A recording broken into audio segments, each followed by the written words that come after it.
Ассалаумағалейкум қазақтар. Қазір Иран мен Израиль арасында соғыс болып жатыр. Маған осы екі елдің қайсысы Қазақстан тарапынан қолдау көрсету керектігі туралы жиі сұрайды.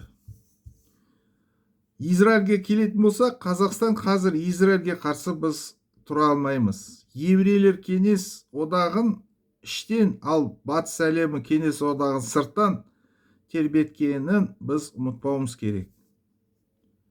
Осылайша олар бірге кеңес одағын күйретіп, Қазақстан егемендікке, тәуелсіздікке ие болды. Сондықтан еврейлер қазақтарға жау емес. Израильдің артында ақш пен батыс елдері тұр. Біз қазақтар кеңес империясын құлатқаны үшін батыс әлемге әрқашан қарыздармыз. Егер батыс елдері кеңес одағын құлатпаса, қазір қазақтар мен Қазақстан болмас еді. Батыс әлемі Қазақстан егемендігінің кепілі. Бірақ олар біздің орнына соғыспайды. Осының бәрі білу керек. Батыс әлемі Қазақстанды барлық уақытта қорғайды. Дегенмен мұны бәрі бірдей түсінбейді. Қазір Қытай ақштың тапсырмасы бойынша Қазақстанды көршісінен тартып жатыр. Әрине, біз қазақпыз, Қытайға сақтықпен қарауымыз керек. Өйткені Қытай өте үлкен мемлекет ел. Бірақ Қытай қазақтарға жау емес. Ал біз қазақтар Иранға қалай қарауымыз керек? Қазір таяу шығыста, өкінішке орай, сунниттер мен шииттер қарсы тұрады.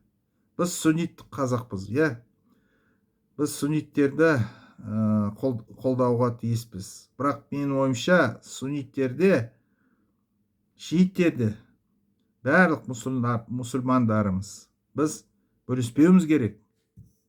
Исламның жаулары шииттер мен сунниттерді талқандауға тырысады. Исламның жауларының ұлты жоқ. Олар шайтандар, адамзаттың жаулары. Иран олар мұсылмандар. Олар Аллаға сенеді. Иран біздің пайғамбарымыз Мұхаммедті құрметтейді. Бізге ирандықтар, сунниттер немесе шииттер маңызды емес. Ең бастысы олар мұсылмандар. Сондықтан біз мұсылмандарға қарсы шыға алмаймыз. Өйткені ислам әлемі бізді сатқын деп санайды. Осындай қиын уақытта біз ислам әлемінің қолдауына қол жеткізуіміз керек. Ежелгі замандардан бастап Иранды қазақ хандары басқарған. Иран әрдайым қазақ өркениетіне жататын болған. Бұл өнерде Иран, Пакистан, Ауғанстан, Мысыр, Египет, Сирия, Ирак, бұл елдері әрдайым қазақ өркениетіне жататын болған. Өкінішке орай 1979 жылы төңкеріс кезінде кеңес одағының көмегімен Иранда билікке аятолла режимі келді.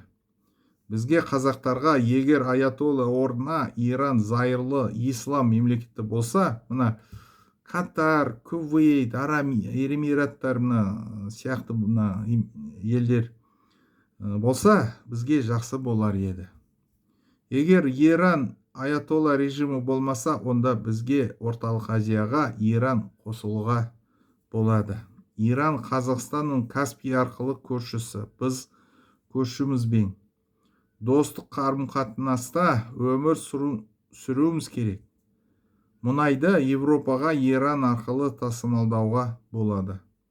Иран бізбен Орталық Азиямен бірге болу керек.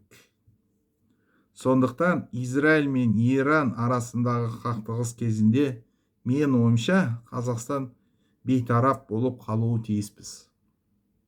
Себебі біз Израильге қарсы біз шыға алмаймыз. Бірақ Иранға да қарсы шыға алмаймыз. Себебі ирандықтар мұсылмандар және болашақта, Құдай қаласа, Иран біріккен Орталық Азия қосылуы тиіс. Назарыңызға рахмет, сау болыңыз.